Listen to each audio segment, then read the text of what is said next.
Well, the first record I ever bought, well, I guess I was too young to buy it, but the first record my mother brought home was Monster Mash. The Halloween record or whatever, and I used to just burn that one into the ground. I wish I still had the record. I can't find it for the life of me, but I love listening to that because, it's the element of scary, when you're a little kid, and I guess funky or, kind of rockish or whatever. So I really liked that, and I loved looking at that one.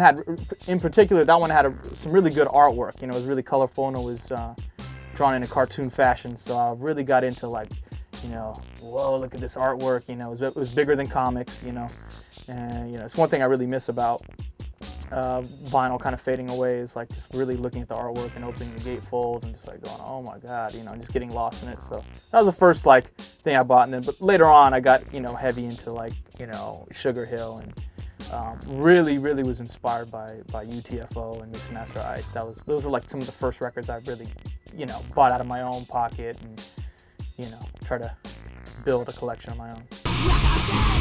I got my first set of tables when I was 13. Yeah.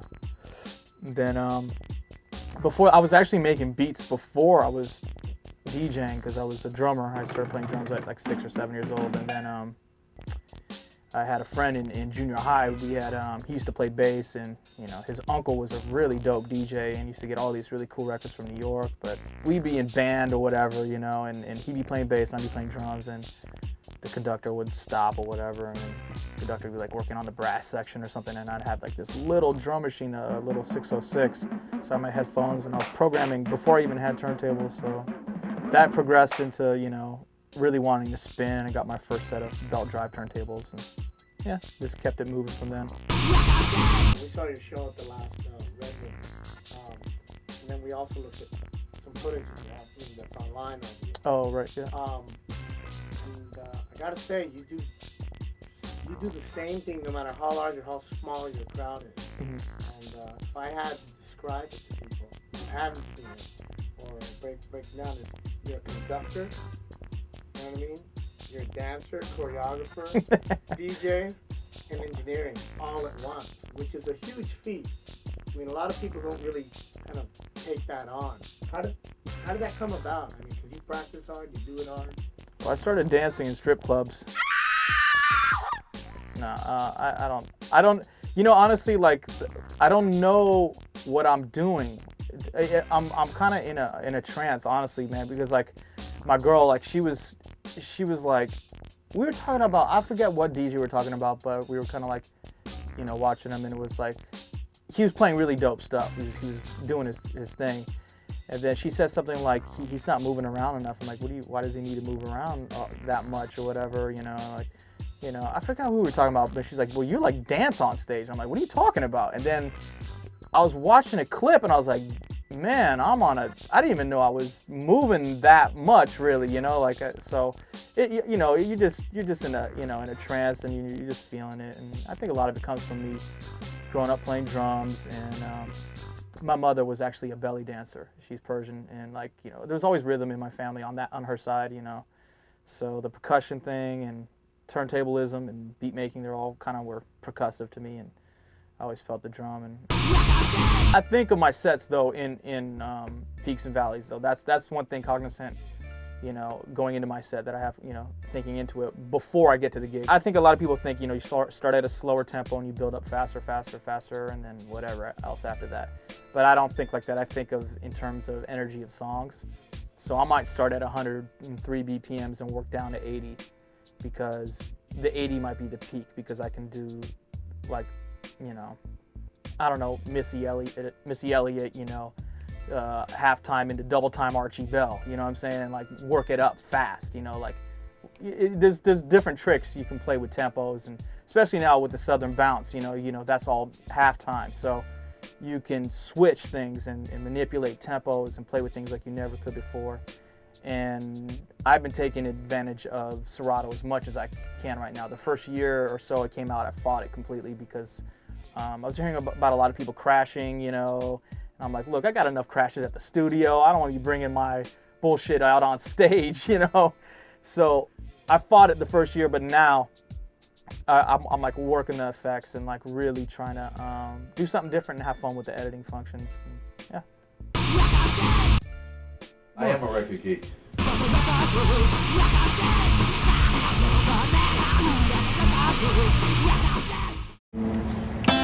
clearly too simple for your life. You complicated life, yeah. I'm clearly too harmless for your world. Your masochistic world, yeah.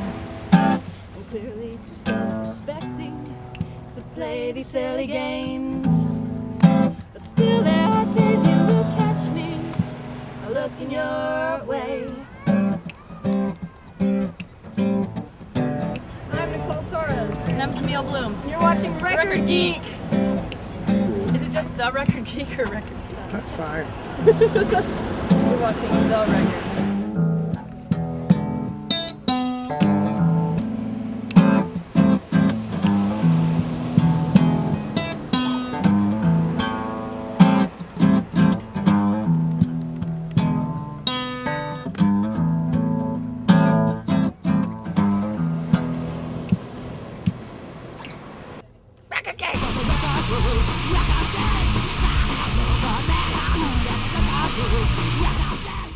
My set, like people ask me, like, are you doing the same set you did in Canada or whatever? And my answer is kind of like yes and no, because what I do to my set, the set that you saw at the Redwood basically was a set that I started maybe 3 years ago, which was a real accurate timeline. Which is funny you bringing this up. It started off from like the beginning and moved all the way up to the present.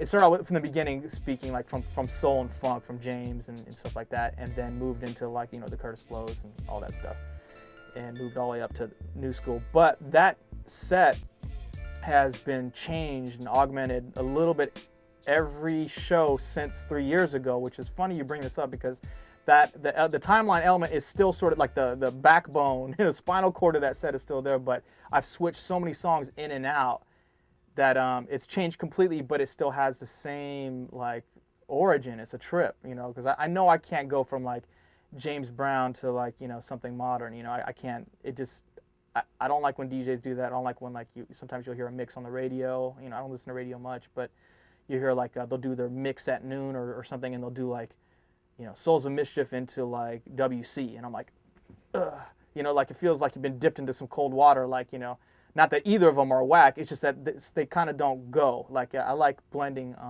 textures, and especially now that everybody's so into mashups and blending things that are so opposite on the scale, I like keeping it like the same in some respects, or keeping a theme, you know, like where like I can easily go from Bob Marley to, you know,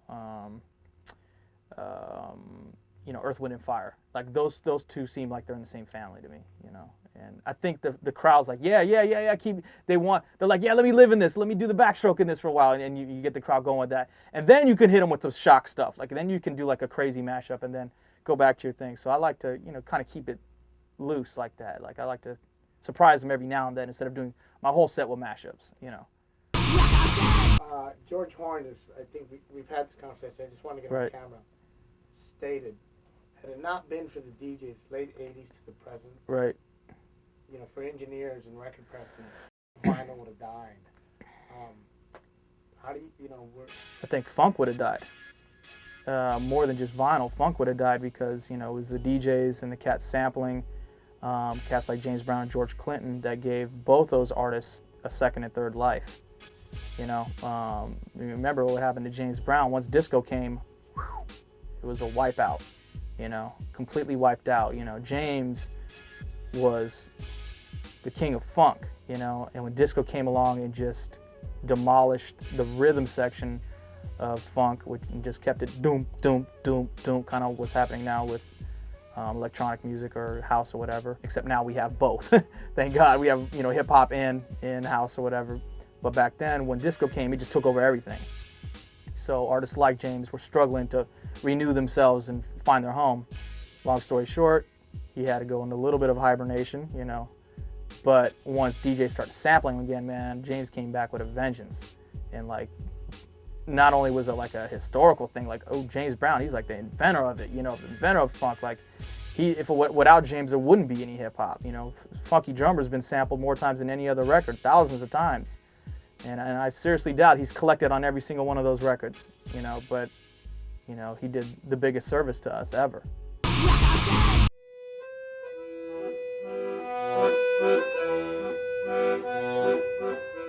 Well, let's hear this Gainsbourg. Where was that? Well, we're talking about cool beats and grooves that you could drive a truck through. This is one my wife Rena got on the internet from eBay, right? Plug for eBay. But it's a fairly recent record. I like the aesthetic on the cover, that optical illusion with the red on blue too, where you get that sort of... Yeah, and it's a great period of Gainsbourg. Really good. Lots of good beats. You could like be sampling like crazy with this record. 2-record set. Look, yeah. Record Geek!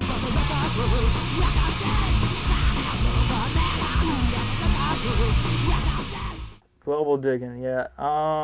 I love it. I love going to new cities. See, here's the thing. Like, I'll call like a buddy of mine in England. Okay.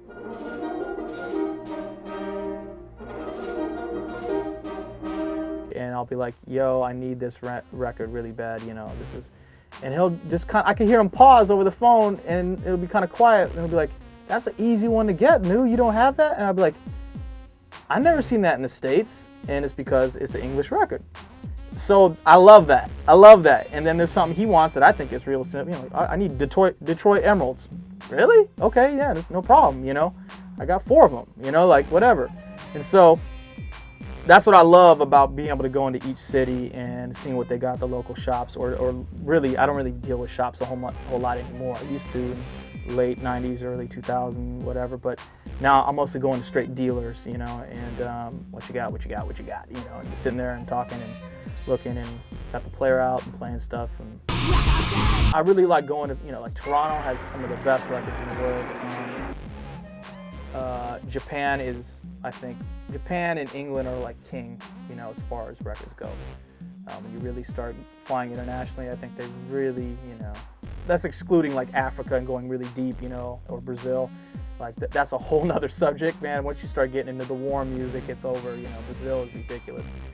But Japan is a trip because you'll go into a shop the third of the size of this room, like literally, and it's just like you're like up against people and they got shit in mint condition and it's everything you're looking for, basically. If you go in there because you know they got like, you know, okay, I need to get some Rudy Ray Moore records. I need some dialogue records. They're gonna have every single Rudy Ray Moore record chronologically, you know, alphabetized, you know, clean.